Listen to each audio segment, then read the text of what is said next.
आज संसद के मानसून सत्र का बेहद अहम दिन है। सरकार और विपक्ष के बीच टकराव लगातार बना हुआ है और इस बीच संसदीय कार्य मंत्री किरण रिजिजू ने लोकसभा में कहा है कि केंद्रीय गृह मंत्री अमित शाह सदन में छात्रों के मामले पर विस्तार से जवाब देने को तैयार है, लेकिन उनकी तरफ से एक शर्त भी रखी गई है। क्या है ये शर्त और इस पर नेता प्रतिपक्ष राहुल गांधी ने क्या कहा है, रिपोर्ट देखिए। शोरगुल करना, हंगामा करना, तख्तियां लहराना, ये संसदीय परंपराओं के अनुरूप नहीं है। संसद का मानसून सत्र अपने आखिरी पड़ाव पर है। सत्र को पूरा होने में सिर्फ 2 दिन बचे हैं, लेकिन अभी तक संसद में सरकार और विपक्ष के बीच गतिरोध खत्म नहीं हुआ है और टकराव कम होता दिख भी नहीं रहा है। हर रोज सदन में नारेबाजी, हंगामा और कार्यवाही स्थगित। सवाल है, छात्रों के प्रदर्शन और भर्ती परीक्षाओं के मुद्दों को लेकर पिछले 3 हफ्तों से जो गतिरोध बना हुआ था, क्या आज भी वही गतिरोध बरकरार रहेगा या सरकार का दांव काम कर जाएगा?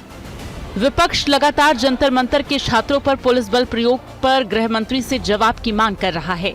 संसदीय कार्य मंत्री किरण रिजिजू ने सदन में कहा कि गृह मंत्री जवाब देंगे। लोकसभा स्पीकर ओम बिरला गृह मंत्री के जवाब का समय तय करेंगे। कांग्रेस पार्टी और राहुल गांधी जी पहले दिन से ये मांग कर रहे थे कि गृह मंत्री अमित शाह जी को स्टेटमेंट देना चाहिए। सरकार पूरा छात्र का मामले को लेकर के चर्चा के लिए तैयार है। गृह मंत्री जी विस्तार से जवाब देने के तैयार है। मैं अनुरोध करता हूं कांग्रेस पार्टी और इनको कि गृह मंत्री जी का जवाब के समय डरना नहीं है, भागना नहीं है। रिजिजू की इस खुली चुनौती के बाद विपक्ष चुप बैठने वाला नहीं था। राहुल गांधी और मल्लिकार्जुन खड़गे ने प्रेस कॉन्फ्रेंस की और क्या क्या जवाब दिया, सुनिए। हमारी पहली डिमांड थी कि होम मिनिस्टर आए और देश को क्लियरली बता दें या उन्होंने ऑर्डर दिया और वो कल्पेबल हैं और उन्होंने हमारे बच्चों पर गोली चलाई, युवाओं पर गोली चलाई, या उनको मालूम ही नहीं था और किसी और ने ऑर्डर दे दिया और फिर वो इनकॉम्पिटेंट है। केंद्रीय गृह मंत्री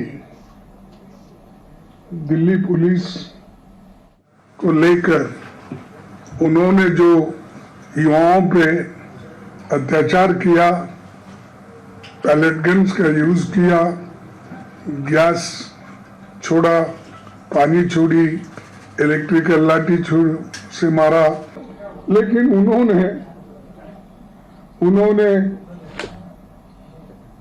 14-15 दिन उसके बारे में कुछ नहीं कहा। और हमारा कहना था कि राहुल गांधी के इस हमले के बाद राज्यसभा में नेता सदन जेपी नड्डा ने विपक्ष पर सीधा प्रहार किया। पहले उन्होंने संसद शुरू होते समय नीट पर चर्चा मांगी। जब हम नीट पर चर्चा के लिए तैयार हुए तो वह राम मंदिर न्यास का विषय उठाकर के ले आए और उसके बाद फिर गृह मंत्री जंतर मंतर के घटना पर बयान दे इस बात पर अड़े। देखा जाए तो उनका कोई भी इरादा हाउस को न चलने देने का है। देखने वाली बात होगी आज क्या होगा। इससे पहले स्पीकर ने विपक्षी दलों से सदन में बने गतिरोध को तोड़ने और मिलकर रास्ता निकालने की अपील की, लेकिन विपक्ष छात्रों पर लाठीचार्ज और राम मंदिर चंदा चोरी पर चर्चा की मांग को लेकर अड़ा रहा। नतीजा ये हुआ कि बिजनेस एडवाइजरी कमेटी की ये बैठक बिना किसी सहमति को बनाए हुए ही खत्म करनी पड़ी। यानी पक्ष विपक्ष में टकराव खत्म होता नहीं दिख रहा है। सरकार के सामने संकट क्या है, ये भी समझिए। असल में सरकार इसी सत्र में फॉरेन कंट्रीब्यूशन रेगुलेशन एक्ट को पारित कराना चाहती है।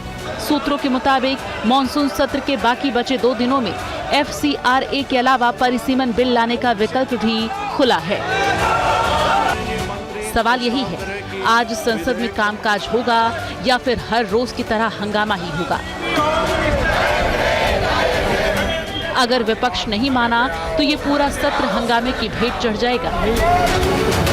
Bureau report, TV9 Bharatvarsh.